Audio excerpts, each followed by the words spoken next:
Hello friends, JP ನಗರದಿಂದ ಹಾವು ಸಂರಕ್ಷಣಾ ಕರೆ ಬಂದಿದೆ. ಮನೆ ಮುಂದೆ ಗೇಟ್ ಅಡಿಯಲ್ಲಿ ಒಂದು ಸಣ್ಣ ಹಾವು ಸೇರ್ಕೊಂಡಿದೆ ಅಂತ ಫೋಟೋ ಕಳಿಸೋರೆ. ಸೊ ಯಾವ ಹಾವು ಅಂತ ನಾನು ಹೇಳಲ್ಲ.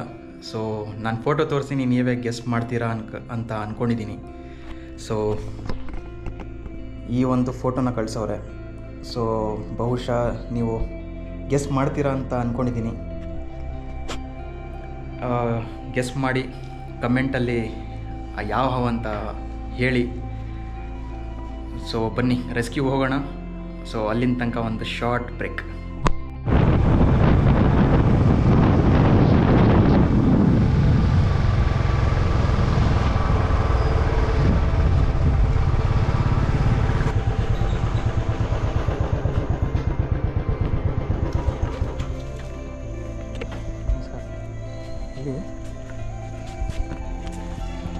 ಇನ್ನೂ ಇಲ್ಲೇ ಇದೆಯಾ? ಅದು ಕೆಳಗಡೆ ಹೋಗ್ಬೋದಿತ್ತು, ಆದರೂ ಅಲ್ಲೇ ಇದೆ ನೋಡಿ.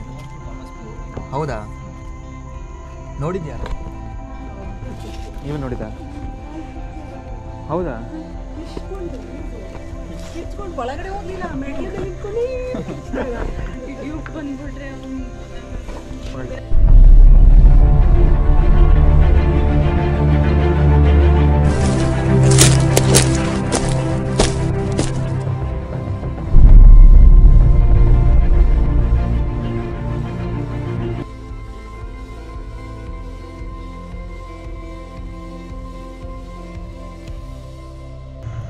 ಆಂಟಿ, ಈ ಥರ ಒಂದು ಮರಿ ಇದೆ ಅಂದರೆ ಇನ್ನೂ ಬೇರೆ ಬೇರೆ ಮರಿನೂ ಇರ್ಬೋದು ಇಲ್ಲಿ ಅಕ್ಕಪಕ್ಕ. ಏನಕ್ಕೆ ಒಂದೇ ಟೈಮ್ಗೆ ಇದು ಹತ್ತತ್ರ ಒಂದು 40-50 ಮರಿ ಹಾಕತ್ತೆ. ಅದೇ ಎಲ್ಲ ಸರ್ವೈವ್ ಆಗತ್ತೆ ಅಂತ ಗ್ಯಾರಂಟಿ ಇಲ್ಲ. ಒಟ್ಟು ಮರಿ ಈಗ ಮಳೆ ಬಂದಿದೆಯಲ್ಲ, ಸೊ ಅದರಿಂದ ಅದು ಏನಾಗಿದೆ, ಆಚೆ ಬಂದಿದೆ. ಸೊ ನಿಮಗೆ ಕಾಣಿಸ್ಕೊಂಡಿದೆ. ಅದಕ್ಕೆ ನಾನು ಹೇಳ್ತಿರೋದು ಒಂದು ಸ್ವಲ್ಪ ನೋಡ್ಕೊಂಡು ಓಡಾಡಿ. ಮತ್ತು ರಾತ್ರಿ ಸಂಚಾರಿ ಹಾವು ಇದು. ಹಾಂ, ಹೌದಾ? ಮಂಡ್ಲಾನೇನಾ? ಹಾಂ ಹಾಂ, ಇದೇ ಮಳೆ ಟೈಮಲ್ಲೇನೆ. ಹೌದಾ?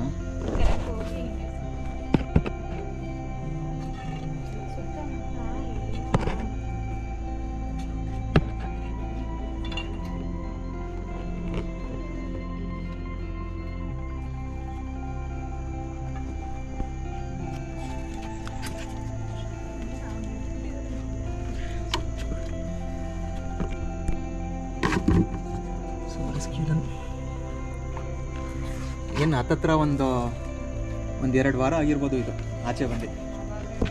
ಇದು ಡೈರೆಕ್ಟ್ ಮರಿ ಹಾಕತ್ತೆ. ಇದು ದೊಡ್ಡ ವೈಪರ್ ಇದೆಯಲ್ಲ, ವೈಪರ್ಗಳು ಏನು ಮಾಡುತ್ತೆ, ಡೈರೆಕ್ಟ್ ಮರಿ ಹಾಕತ್ತೆ. ಮೊಟ್ಟೆ ಹಾಕಲ್ಲ ಈ ಹಾವು, ಡೈರೆಕ್ಟ್ ಮರಿನೇ. ಸೊ 40-50 ಮರಿ ಹಾಕತ್ತೆ ಅಂದರೆ, ಹಾಂ. ಸೊ ಅಕ್ಕಪಕ್ಕ ಇರ್ಬೋದು. ಸೊ ನೀವು ಓಡಾಡೋ ಟೈಮಲ್ಲಿ ರಾತ್ರಿ ಹೊತ್ತು ಟಾರ್ಚ್ ಹಾಕೊಂಡು ಓಡಾಡಿ. ಮತ್ತು ಯೂಶ್ವಲಿ ಅದು ಪಾಟ್ಸ್ ಹತ್ರ, ಈ ಗಾಡಿ ಹತ್ತತ್ರ, ಶೂಸ್ ಆಚೆ ಬಿಟ್ಟಿದ್ರೆ, ಹಾಂ. ಸೊ ಅದು ಏನಾಗುತ್ತೆ, ಈಗ ಮಳೆ ಬಂದಿದೆಯಲ್ಲ, ಒಂದು ಸ್ವಲ್ಪ ಕಂಫರ್ಟಬಲ್ ಫೀಲ್ ಮಾಡೋಣ ಅಂತ, ಬೆಚ್ಚಗಿರಲಿ ಅಂತ ಅದು ಏನು ಮಾಡುತ್ತೆ, ಅದು ಒಂಥರ ವಾರ್ಮ್ತ್ ತೊಗೊಳ್ಳೋಕ್ಕೆ ಅಂತ ಶೂಸ್ ಹತ್ರ, ಪಾಟ್ ಹತ್ರ, ಟೈರ್ ಹತ್ರ ಅಲ್ಲಿ ಬಂದು ಸೇರ್ಕೊಳ್ಳುತ್ತೆ. ಮತ್ತು ಇದು ಇಲಿಗಳು ತಿನ್ನತ್ತೆ. ಇದು ಈ ಹಾವು ಇಲಿಗಳನ್ನೇ ಜಾಸ್ತಿ ತಿನ್ನೋದು. ಸೊ ಇಲಿಗಳು ಆಚೆ ಬರೋದೇ ರಾತ್ರಿ ಹೊತ್ತು ಜಾಸ್ತಿ. ಸೊ ಅದರಿಂದ ಇದು ರಾತ್ರಿ ಹೊತ್ತು ಜಾಸ್ತಿ ಓಡಾಡೋದು. ಇದು ಹ್ಯೂಮೋಟಾಕ್ಸಿಕ್ ವೆನಮ್ ಇರುತ್ತೆ. ಕಚ್ಚಿದ್ರೆ ಬ್ಲಡ್ ಟಿಶ್ಯೂಸ್ ಡ್ಯಾಮೇಜ್ ಆಗೋದು, ಮತ್ತು ಗ್ಯಾಂಗ್ರೀನ್ ಆಗೋದು, ಕೊಳ್ತೋಗೋದು, ಲಾಸ್ಟು ಇದು ಬ್ರೈನ್ ಹ್ಯಾಮ್ರೇಜ್ ಆಗೋದು, ಕಿಡ್ನಿ ಫೇಲ್ ಆಗೋದು, ಅದೆಂತೆಲ್ಲ ಆಗುತ್ತೆ. ತಕ್ಷಣ ಏನು ಆ ಥರ ಅಂತಿಲ್ಲ. ಲೈಕ್ ಸಿಮ್ಟಮ್ಸ್ ಹೇಳ್ತಿರೋದು, ಲೈಕ್ ಲೇಟರ್ ಸ್ಟೇಜಸ್. ಟ್ರೀಟ್ಮೆಂಟ್ ತೊಗೊಂಡಿಲ್ಲ ಅಂದರೆ, ಟಚ್ ಆದಂಗೆ ಆದರೆ ಅದು ಸಿಮ್ಟಮ್ಸ್ ಏನು ಶುರು ಆಗುತ್ತೆ ಅಂದರೆ, ಹೊಟ್ಟೆ ನೋವು, ಆ ಜಾಗ ಎಲ್ಲಿ ಬೈಟ್ ಮಾಡಿದೆ ಅಲ್ಲಿ ಪೇನ್ ಆಗೋದು, ಅಂಥದ್ದೆಲ್ಲ ಸಿಮ್ಟಮ್ಸ್ ಶುರು ಆಗುತ್ತೆ. ಮತ್ತು ಡ್ರೌಸಿನೆಸ್ಸು, ಪೇನೇ ಸಿಕ್ಕಾಪಟ್ಟೆ ಇರುತ್ತೆ. ಏನಕ್ಕೆ ಅನುಭವಿಸಿದ್ದೀವಿ.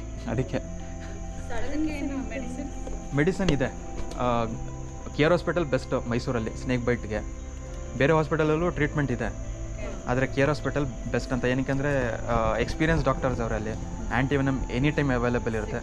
ಒಂದು ದಿವಸಕ್ಕೆ ನಿಯರ್ಲಿ ಅಂದರೂ ನಾನು ನೋಡಿರೋದು 7 to 8 ಆ ಥರ ವಿಕ್ಟಮ್ಸ್ ಬರ್ತಾರೆ, ಪೇಷಂಟ್ಸು ಮೈಸೂರು ಅಕ್ಕಪಕ್ಕ ಇಂದ ಹಳ್ಳಿಗಳಿಂದ ಬರ್ತಾರೆ.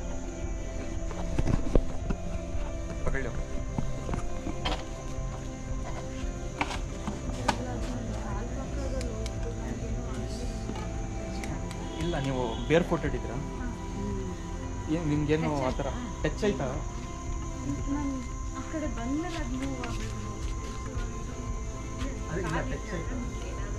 ಕಾಲು ತುಳಿದಂಗೆ ಏನಾದ್ರು ಫೀಲ್ ಆಯ್ತಾ?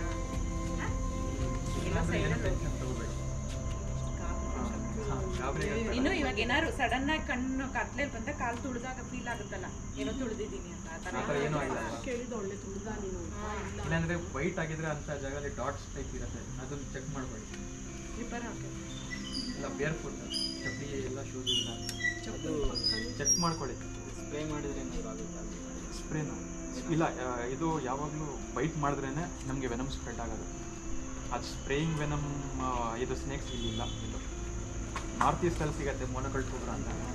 ಇದು ತುಂಬ ಡಿಫೆನ್ಸ್ ಅಲ್ಲಿ ಅಗ್ರೆಸಿವ್ ಸಿಚುವೇಶನ್ ಬಂದ್ರೇ ಕಣ್ಣಿಗೆ ಸ್ಪ್ರೇ ಮಾಡುತ್ತೆ.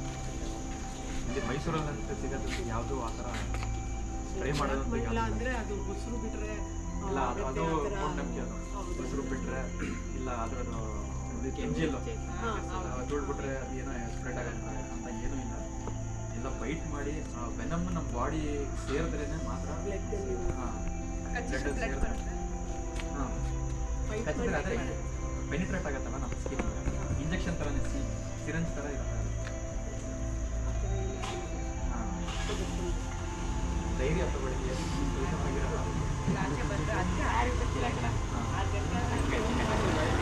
ಹಲೋ ಫ್ರೆಂಡ್ಸ್, ಈಗ ಒಂದು ಸ್ವಲ್ಪ ಹೊತ್ತಲ್ಲಿ ಹಿಡ್ದಿದ್ದ ಮರಿ ರೆಸಲ್ಟ್ಸ್ ವೈಪರ್ನ ಇಲ್ಲಿ ಬಿಡಕ್ಕಂತ ಬಂದಿದ್ದೀನಿ. ಸೊ ಬನ್ನಿ ರಿಲೀಸ್ ಮಾಡುವ. ಸೊ ಇದೇ ರೆಸಲ್ಟ್ಸ್ ವೈಪರ್ ನಾವು ಒಂದು ಸ್ವಲ್ಪ ಹೊತ್ತಲ್ಲಿ ಹಿಡ್ದಿದ್ದು. ಸೊ ಈಗ ರಿಲೀಸ್ ಮಾಡೋಕ್ಕಂತ ಬಂದಿದ್ದೀನಿ. ರಿಲೀಸ್ ಮಾಡುವ.